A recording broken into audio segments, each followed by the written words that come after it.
Our today's target is vertical circular motion,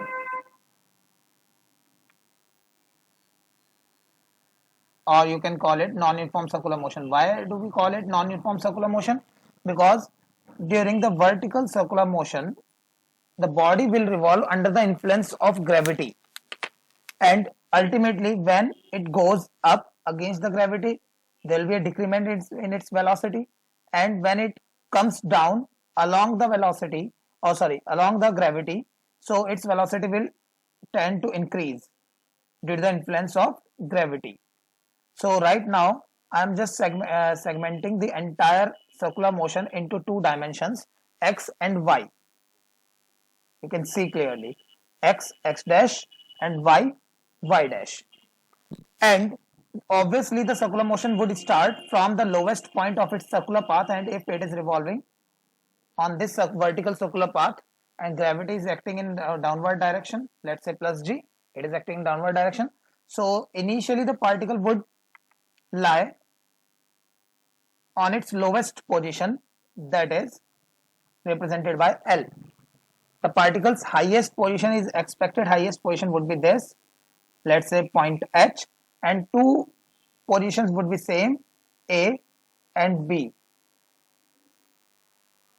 So, and the mass of the particle is supposed to be m. Its weight would act in downward direction, that is mg, and tension in the string against the weight, let's say TL at the lowest point. So the question is to find out the maximum or we can say minimum velocity, minimum required velocity to complete circular motion, because obviously its velocity is decreasing as soon as it's moving in upward direction against the gravity. Its velocity will decrease. So we need to tell about what will be the minimum highest velocity, tangential we are talking about, minimum highest tangential velocity that is required to complete one rotation or revolution, because at the highest point if the velocity is not sufficient, the particle will go under free fall condition, means the string will get loose and it will come down under free fall condition. So we need to maintain its velocity. So what will be the minimum high velocity at the highest point, Vh, we need to find out. In the same way, what will be the minimum velocity for the lowest point, so that it will be able to go against the gravity to complete its circular path or to complete its circular motion. So we need to find out minimum velocity at the lowest point, minimum velocity at the highest point. In the same way, velocity, tangential velocity at point A and tangential velocity at point B, we need to find out. So this is the target or derivation, as well as what will be the limit of tension in the string at the lowest point, tension in the string at the highest point, tension in the string at point A, tension in the string at point B.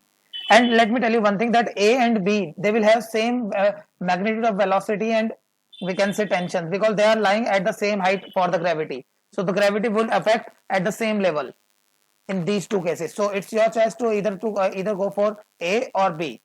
So to solve this particular derivation, we need to create a path equation first, just like a projectile motion.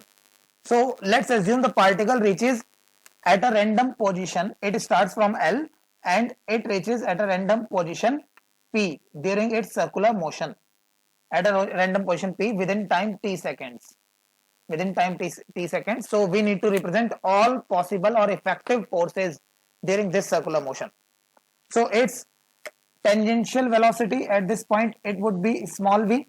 Tangential velocity, it would be small v. Its weight is acting in downward direction, let's call it mg. Its weight is acting downward direction, but centrifugal force is acting in a outward direction, just against the centripetal force. We know it very well. During the circular motion we had discussed it. So centrifugal force, if its mass is m and its circular path radius, let's say its radius is r, so its centrifugal force mathematically would be mv square upon r, and tension in the string is acting as a centripetal force, let's call it T. So at any point P, if the system is at equilibrium, and let me tell you one more thing, if it is displaced by an angle theta, it is displaced by an angle theta because all positions are being measured from the lowest original state of the particle.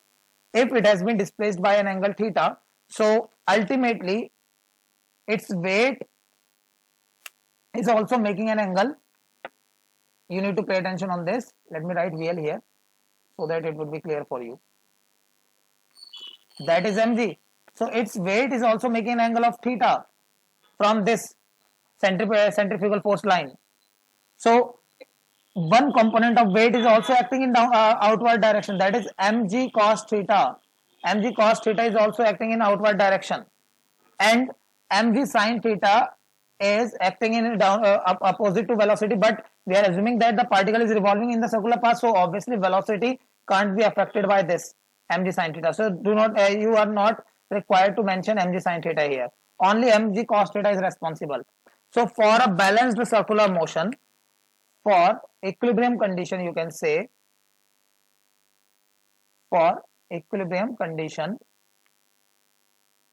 you can say that total effective outward force is mg cos theta plus mv square upon r. That is total effective outward force, and total in force is tension. So if it is completing circular path without breaking the string or without going outward or inward, so tension must be equal to mv square upon r plus mg cos theta. Let me write it here, plus mg cos theta. This is the basic blueprint. This is the path equation, we can say basic blueprint for equilibrium condition, and this blueprint will be used for our required information. Keep this thing in mind. Let's say equation first. This is the equation first. Now we are going to solve this derivation with the help of this equation by modifying this equation according to the required points.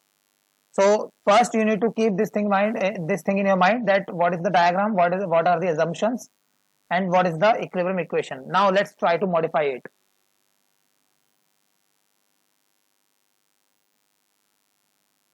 I'm writing it somewhere on the board, like here. P equals to mv square upon r plus mg cos theta.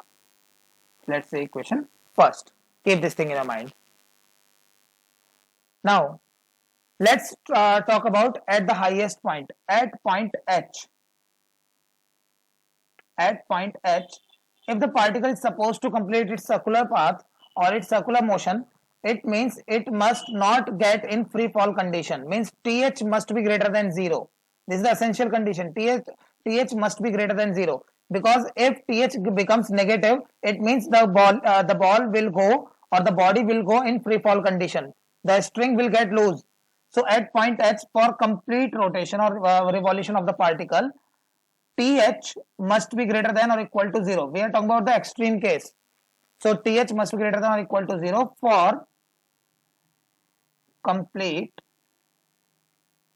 rotation of the particle or complete revolution of the particle.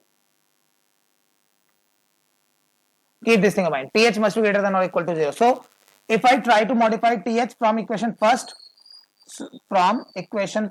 TH is, let's modify TH. TH means tension at H point. So all data will be transformed according to highest point. So TH equals to mass m into velocity at highest point is VH. So m VH square upon r plus mg cos theta, where theta is being measured from the lowest line, this OL. So theta would be 180 for the highest point if particle goes to the highest point.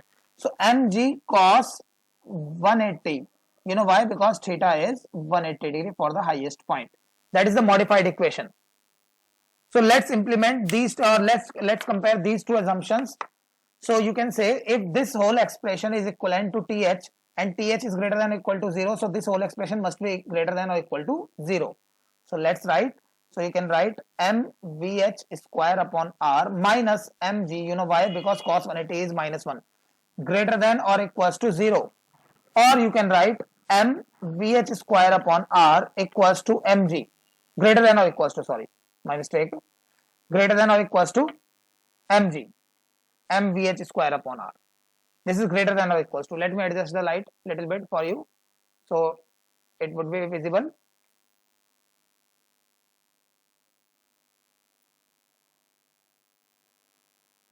I hope now it is visible. So mvh square upon r is greater than or equals to mg. M to m will get cancelled. So you can say vh square is greater than or equals to rg, or vh is greater than or equals to rg square root. So this is the range of velocity, means at the highest point velocity must be greater than or equal to rg, or minimum value of highest velocity point, it would be square root rg. Extreme means not less than this. This is the minimum range. This is the minimum velocity at highest point. So minimum velocity at highest point, it must be equal to square root rg. So this is the conclusion for the highest point. Now let's move to the lowest point, and we will keep this information in our mind. Let's say equation second. This assumption conclusion is equation second. Let me write it for you. This is the equation second. Keep this thing in your mind. Now let's talk about lowest point, but here comes the problem, that for the lowest point you can't assume greater than or equal to 0 for like highest point. Why? Because even if it is not in circular motion, even at that situation tension can't be 0, because it will remain tight. This string will remain tight even it is not performing circular motion due to its weight. Tension at the lowest point will always remain greater than 0, whatever it is in circular motion or not. So keep this thing in mind. You can't make assumption for lowest point. So how can we solve this? Here comes the law of conservation of energy concept, and it will definitely affect the concept, this derivation. Now let me tell you how can we modify for the lowest point. Let's say for the lowest point,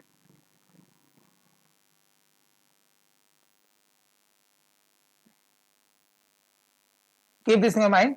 Let's write equation second somewhere. Equation second was vh equals to square root rg. Vh equals to square root rg, or it must be greater than or equal to. We are talking about the range. It must be greater than or equal to rg. Let's say equation second, the second conclusion.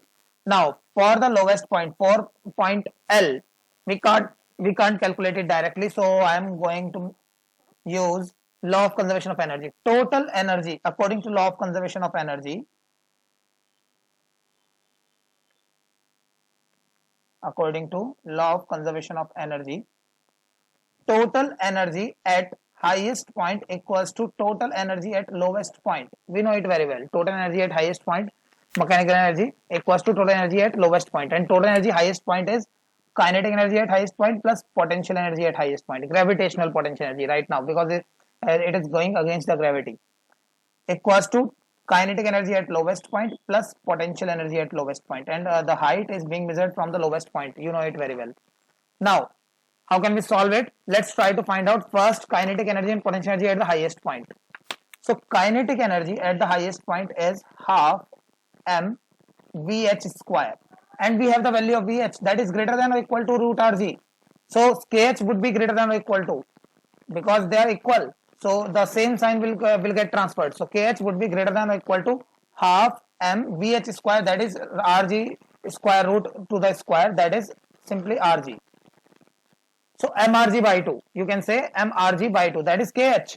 And if we talk about uh, potential energy at highest point, so mgh, gravitational potential energy, is mgh, and height is, all height are being measured from the lowest. So height is r plus r, 2r, r plus r, that is 2r. So 2r, you can write potential energy is 2 mrg. So potential energy, kinetic energy, so total energy at highest point, it would be half mrg plus 2 mrg, that is 5 by 2 mrg. You can say simply 5 by 2 mrg. Keep this thing in your mind. Now let's talk about total energy at lowest point. Kinetic energy at lowest point, we know it very well, the formula. Kinetic energy at lowest point, it would be half m velocity at the lowest point square. Velocity at the lowest point is supposed to be vl, so vl square, that is kinetic energy. And if we talk about potential energy at lowest point, it would be 0 during the circular motion, because all height are being measured from this, so it will not possess any gravitational potential energy at this point. So ul would be 0. So total energy at lowest point, we can write, so total energy at lowest point, TL, is kinetic energy plus potential energy, so half m VL square, simply half m VL square. Now this is the total energy, at lowest point, this is the total energy at highest point, and keep this thing in mind, the same sign will be shifted because these expressions are equal. So the same sign will be shifted, greater than or equal to, same sign will be shifted here, greater than or equals to. Now TH and TL, they are equal, these two highlighted parts are equal. So according to law of conservation of energy, since TH and TL, they are equal, so you can simply say half mRg, and that is pi by 2 mRg. Keep this thing in mind, that is pi by 2 mRg, and TH is greater than or equal to, and TH and TL, they are equal. So definitely this expression is also greater than or equal to this. So half, let me write it for you, half m VL square is greater than or equal to 5 by 2 mRg. By comparing these two highlighted parts, this one and this one, we have compared these two parts. So definitely this is the conclusion, half to half will get cancelled, m to m will get cancelled. So velocity at the lowest point must be greater than or equal to, complete the revolution, it must be greater than or equal to 5 rg square root, 5 rg square root. This is the conclusion for the lowest point velocity, limit for lowest point, and minimum VL equals to under root. When we are talking about the extreme case, so it will be equals to under root or square root 5 rg. Now what about the tension? If we want to find out the tension, so we can modify this first equation again for the lowest point to find out the tension. So if we try to find out the tension, equation first would become for the lowest point, TL equals to m VL square upon R plus mg cos theta, and theta for the lowest point is actually 0. You can write theta is 0 for the lowest point, so it would be simply mg, because cos 0 is plus 1, and TL we have derived, VL we have derived, VL is greater than or equal to square root 5 rg, the same sign will be shifted, so TL would be greater than or equal to m VL square means 5 rg upon R plus mg. So R to R will get cancelled.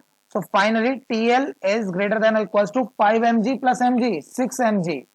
Means tension at the lowest point, if you want to complete the revolution, tension at the lowest point would be greater than or equal to 6 mg. This is the range for the tension. The same method you will use to find out the velocity and tension at A point or B point. Same method, only you have to change one thing, that total energy at highest point equals to total energy at point A. Means you are talking about point A this time, and theta would be 90 for that. Theta would be 90. This up to this portion it will remain same. Only you have to convert this TH equals to TA. And TA, you know it very well, kinetic energy plus potential energy. Kinetic energy is half mVA square. Potential energy is mgr, because it is height from lowest point, mgr. So that will be your homework to solve, to calculate the tension and the velocity at point A or B.